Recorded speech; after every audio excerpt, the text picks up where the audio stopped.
মেক্সিকানরা জিনগতভাবে আদিবাসী American নাকি ইউরোপীয়দের সাথে বেশি সম্পর্কিত?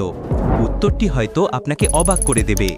একজন গড় মেক্সিকানের জিনোম এক আকর্ষণীয় মিশ্রণ, প্রায় 52% আদিবাসী আমেরিকান ডিএনএ এবং 47% ইউরোপীয় বংশধারা।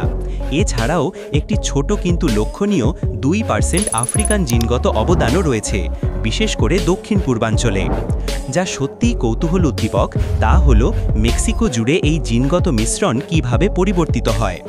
উত্তর পশ্চিমাঞ্চলে ইউরোপীয় বংশধারা 60% পর্যন্ত প্রাধান্য বিস্তার করতে পারে, কিন্তু প্রাক্তন অ্যাজটেক সাম্রাজ্যের কেন্দ্র মেক্সিকো সিটিতে গেলে আপনি আদিবাসী জিনগত চিহ্নকে এক চিত্তাকর্ষক 70%-এ উঠতে দেখবেন।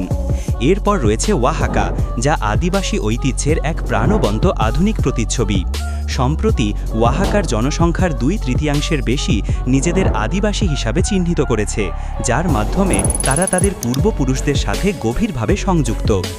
জিনতত্ত্বের এই সমৃদ্ধ বুনন মূলত ঔপনিবেশিক যুগের স্প্যানিশ উপনিবেশবাদীদের থেকে এসেছে, যারা শতাব্দী ধরে সংস্কৃতি ও জিন মিশ্রিত করেছে।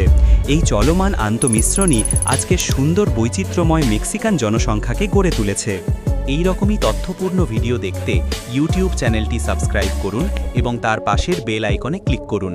কমেন্ট করে অবশ্যই জানাবেন যে আপনি কোথা থেকে দেখছেন।